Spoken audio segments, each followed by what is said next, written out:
Olá a todos. Vamos hoje então falar de relatórios, nomeadamente no seu desenvolvimento, pois eles permitem-nos elaborar projetos em contexto empresarial. Penso que todos nós já fomos chamados algum dia, enquanto estudantes, enquanto colaboradores de organizações, a termos que elaborar relatórios. Vamos hoje debruçar sobre isto, tentando perceber como o fazer da melhor forma, de maneira a ele servir os nossos objetivos em termos de comunicação. Quando falamos de relatório, nós falamos de um documento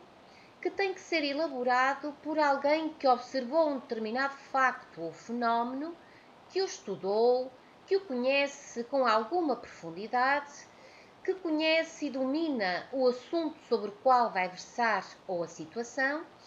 e vai, portanto, encontrar um formato de transmitir essa informação de uma forma objetiva, clara, a terceiros que depois, por sua vez, usam essa informação e vão utilizá-la de acordo com os seus objetivos. Naturalmente que também nós podemos definir vários tipos de relatórios. Existem relatórios académicos, existem relatórios administrativos, existem relatórios técnicos, que, tendo objetivos ou sendo pautados por objetivos diferentes, têm um formato mais ou menos semelhante ou comum, que nós hoje vamos falar e que vamos definir muito bem toda essa estrutura e aquilo que em cada uma das partes dessa estrutura o tipo de informação que devemos desenvolver. Quando falamos de relatórios administrativos, nós falamos de uma exposição de factos ou ocorrências que têm claramente um caráter administrativo e estamos a falar, por exemplo, de relatórios empresariais periódicos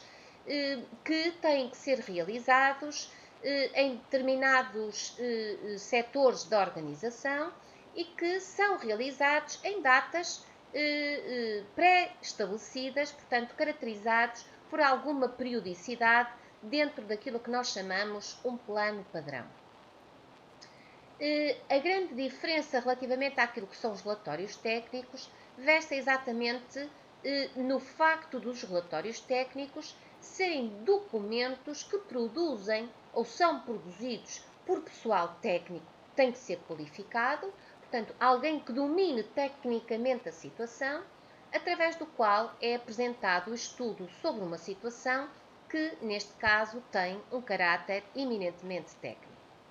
Normalmente é elaborado para descrever experiências, investigações, processos, métodos, análises e até resultados que foram obtidos.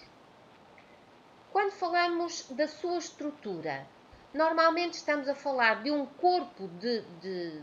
portanto, de informação que se divide em algumas partes que, neste caso, acabam por ser comuns a estes dois tipos de relatórios. No primeiro momento, nós temos a introdução.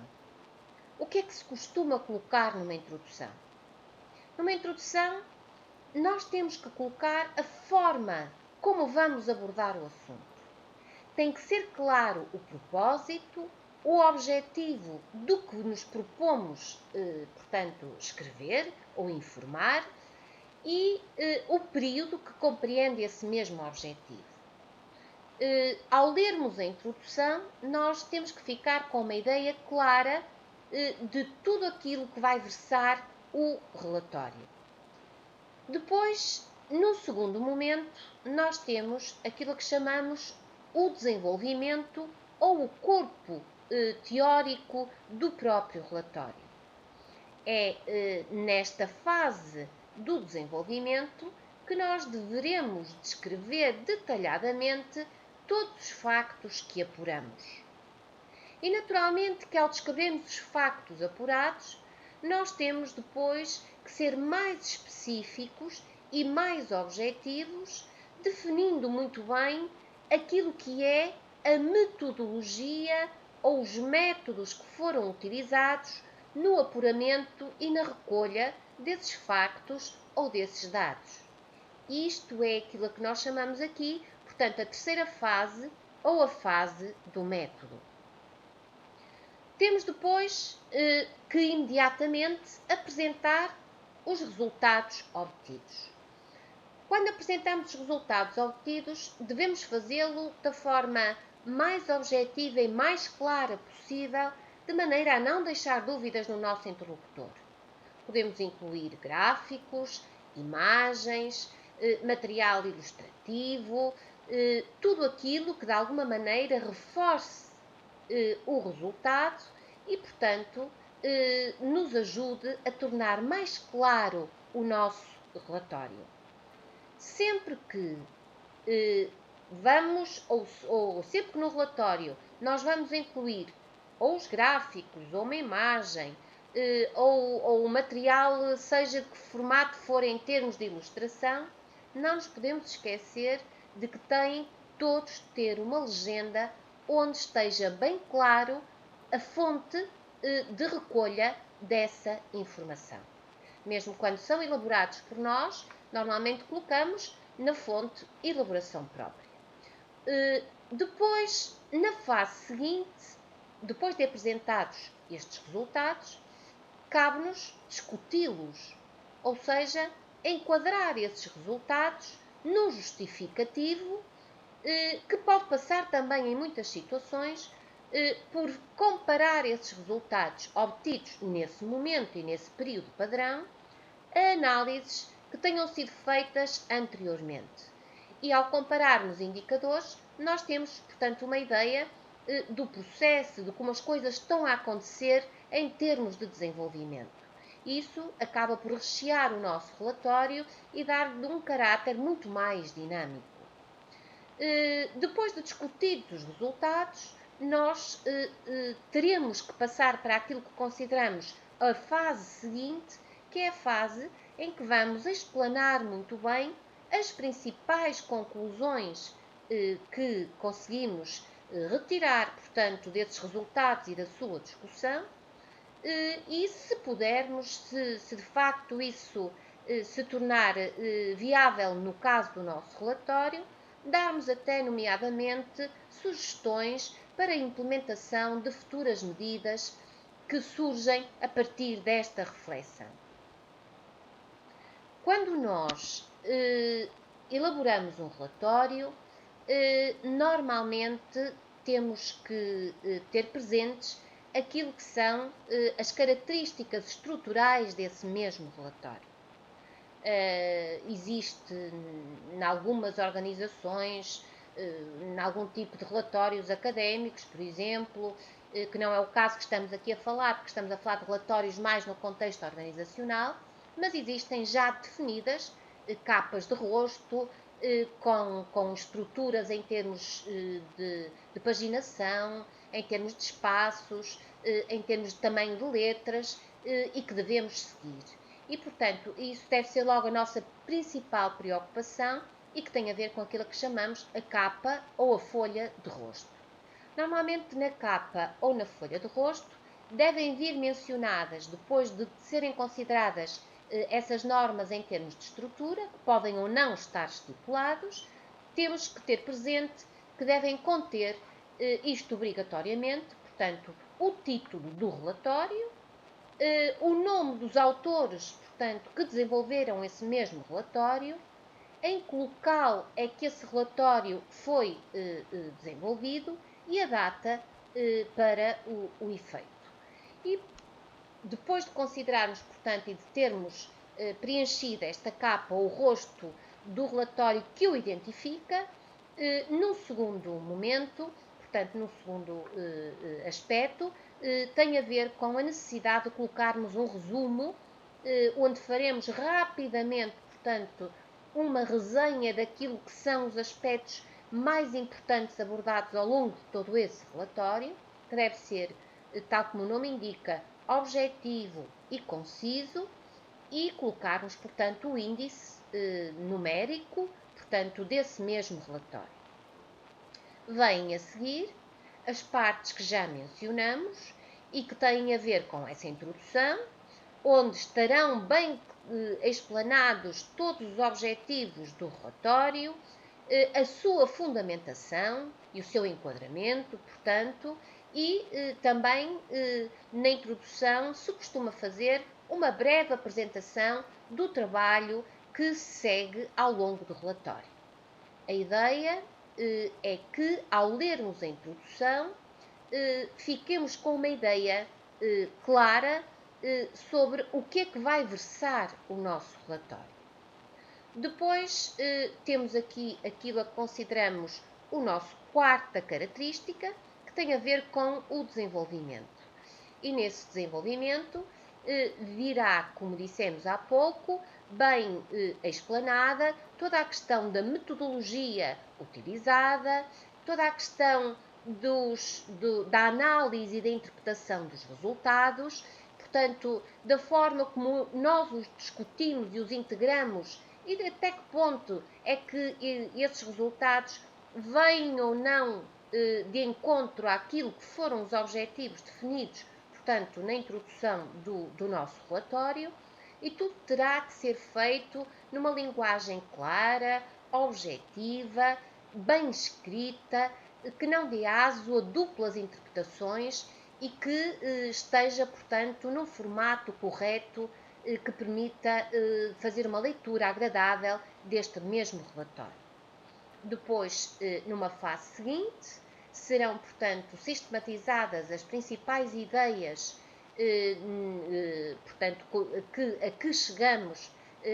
com o desenvolvimento desse mesmo relatório, que colocamos naquilo que chamamos a parte da conclusão. Sempre que tenhamos utilizado ou questionários, outro tipo de metodologias, ou gráficos que foram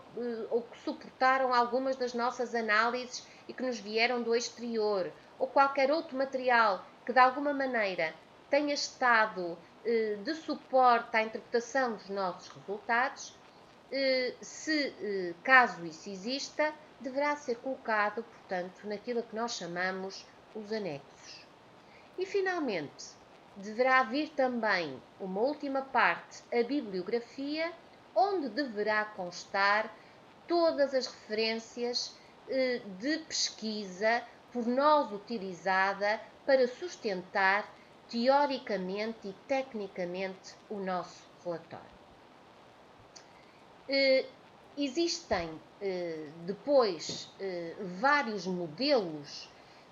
que nos permitem também enquadrar do ponto de vista daquilo que é a elaboração de projetos organizacionais, onde nós nos suportamos do ponto de vista teórico e que existe uma panóplia muito grande de modelos. Eu fiz como opção, só a título exemplificativo, escolher-vos o modelo do Business Model Canvas, que é um modelo de negócio, portanto, que é muitas vezes utilizado, por exemplo, na concepção de ideias de negócio, de empresas, porque ele sistematiza muito bem, de uma forma simples e clara, a partir da utilização de janelas indicativas daquilo que deverá ser refletido